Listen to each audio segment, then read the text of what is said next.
Hi friends, मैं आकांक्षा Sharma GK with आकांक्षा में आपका स्वागत करती हूँ। एमपीपीएससी मेंस क्रैश कोर्स में आज हम 35वां भाग पढ़ने वाले हैं और इसमें हम पढ़ेंगे प्लेटो के न्याय सिद्धांत की समीक्षा कीजिए। ये आपका 20 नंबर का प्रश्न रहेगा। एथिक्स का है, पेपर 4 का है और बहुत इंपॉर्टेंट है। हमारी जो मेंस की सीरीज़ चल रही है एम सीरीज़, उसका ये 35वां भाग है। इसके पहले के वीडियोस देख लीजिएगा। बहुत ही अच्छे अच्छे क्वेश्चन मैंने आपके लिए प्रोवाइड किए हैं जो एग्ज़ाम में आने की बहुत ज़्यादा संभावना है। 34 भाग इसके हो चुके हैं और जैसे ही आपका प्री का रिज़ल्ट आता है और एग्ज़ाम की डेट आ जाती है तो हम इसमें जो है गति पकड़ लेंगे। लेकिन आप पुराने वीडियोस को उनको देख के रखिए। तो चलिए स्टार्ट करते हैं।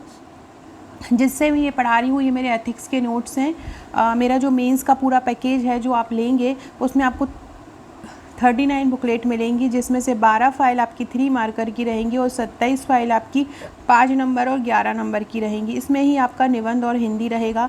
साथ में अगर आप पुराने पेपर्स भी लेना चाहते हैं, पुराने पेपर का सॉल्व पेपर भी लेना चाहते हैं तो 8 फाइलें उसकी रहेगी, तो आप ये मंगवा सकते हैं। इनके साथ आपको टेस्ट जो है वो निःशुल्क रहेगा, मेंस का टेस्ट सीरीज़।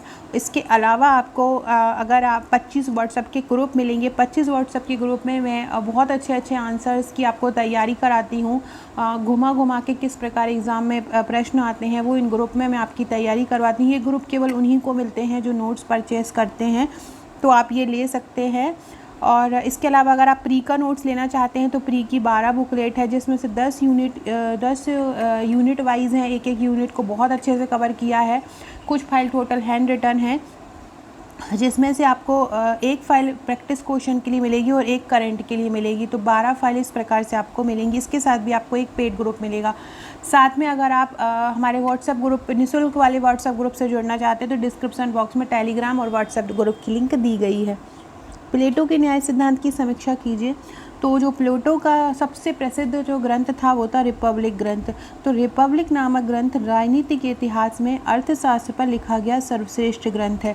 तो प्लेटो का जो रिपब्लिक नामक ग्रंथ है वो राजनीति के इतिहास में अर्थशास्त्र पर लिखा गया सर्वश्रेष्ठ ग्रंथ है। प्लेटो के बारे में हम कोई भी क्वेश्चन अगर लिखते हैं बड़े नंबर में तो हमको ये रिपब्लिक के बारे में थोड़ा सा लिखना ज़रूरी है, क्योंकि हमको इनके बारे में जानकारी इसी ग्रंथ से मिली है। प्लेटो के अनुसार न्याय का अर्थ नैतिकता की अच्छाई से है। वह न्याय को धर्म की जगह प्रयोग करता है। न्याय का अर्थ क्या है? नैतिकता की अच्छाई से है। मतलब आप कितने ज़्यादा नैतिक रूप से काम कर सकते हैं। मतलब यहाँ पे न्याय मतलब होता है ये उसका जो न्याय है उसने वहाँ पर न्याय का अर्थ जो है वो धर्म की तरह लिया है। तो वह न्याय को धर्म की जगह प्रयोग करता है। क्या है न्याय सिद्धांत?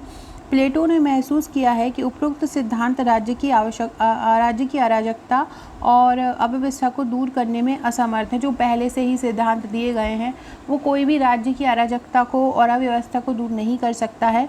प्लेटो के अनुसार न्याय को कृत्रिम वस्तु समझना उपरोक्त सिद्धांतों में परिलक्षित होता है। मतलब न्याय को कृत्रिम नहीं समझना चाहिए। एक बड़ी भूल है क्योंकि एक आंतरिक वस्तु है। तो न्याय को अगर हम कृत्रिम वस्तु समझ रहे हैं तो यह हमारी एक बड़ी भूल है, क्योंकि यह एक आंतरिक वस्तु है। न्याय आत्मा का एक अविभाज्य अंग है। न्याय आत्मा का एक अविभाज्य अंग है, मतलब हम आत्मा से न्याय को विभाजित नहीं कर सकते हैं। न केवल मनुष्य का बल्कि राजा का भी। न्याय आत्मा का जो अविभाज्य अंग है वो हर राजा का भी है और मनुष्य का भी है। इस प्रकार न्याय राजा का केवल गुण नहीं है बल्कि उसकी आत्मा है। ये हम प्लेटो के न्याय के बारे में पढ़ रहे हैं। प्लेटो के न्याय में कुछ ऐसी ही बातें की गई हैं कि जो न्याय है वो धर्म के संदर्भ में उसका उपयोग किया गया है, और जो न्याय है वो गुण नहीं होता, वो आत्मा में ही निवास करता है। अपने न्याय को सिद्धांत प्रतिष्ठित करने के लिए न्याय के सिद्धांत को प्रतिष्ठित करने के लिए प्लेटो ने पहले मनुष्य की प्रकृतियों का अध्ययन किया। मनुष्य की जितनी भी प्रकृति रहती हैं, इसके अनुसार जब मनुष्य को प्रवृत्ति की जानकारी प्राप्त हो जाती है, उसको अपनी अपनी प्रकृति की जानकारी हो जाती है वो किस प्रकार का है, तब प्रवृत्ति के अनुसार उसे कार्य भी दिया जाता है। अपनी प्रवृत्ति के अनुसार जब मनुष्य काम करेगा तब व्यवस्थित रूप से वह संचालित हो सकेंगे। न्याय सिद्धांत की क्या आवाज़ होती है या क्या विशेषताएं होती हैं कि सबसे पहले जब हम न्याय करते हैं तो हम सबसे पहले हमारी आत्मा की आवाज़ सुनते हैं। तो न्याय सिद्धांत की सबसे पहली विशेषताएं में हो जाएगा आत्मा की आवाज़। दूसरा हो जाएगा विशेष कार्य का सिद्धांत। विशेष कार्य का सिद्धांत 3 भागों में रहता है, जैसे कि जो उसकी प्रवृत्तियाँ होती हैं, क्षुधा, साहस और विवेक। दार्शनिक शासक द्वारा न्याय की स्थापना, ये भी न्यायिक सिद्धांत की विशेषता है। न्याय के रूप में दो प्रकार के न्याय होते हैं, एक तो व्यक्तिगत जो किसी व्यक्ति विशेष के लिए दिए जाते हैं, और एक सामाजिक जो पूरे समाज के लिए दिए जाते हैं। अगली विशेषता है नैतिक न्याय और न्याय एकता का सिद्धांत।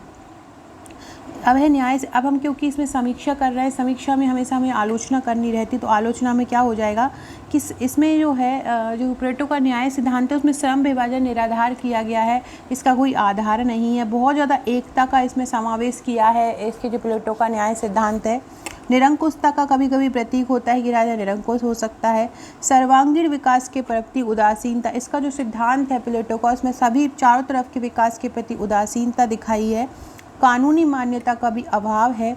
अधिकारों के प्रति भी उदासीनता है, अधिकार जो व्यक्ति के अधिकार है उसके प्रति भी कोई रुचि नहीं दिखाई है।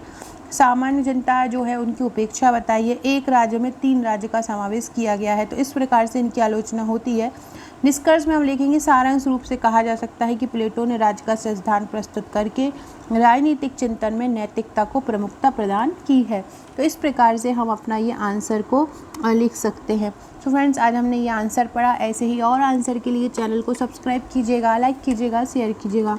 Okay friends, thank you.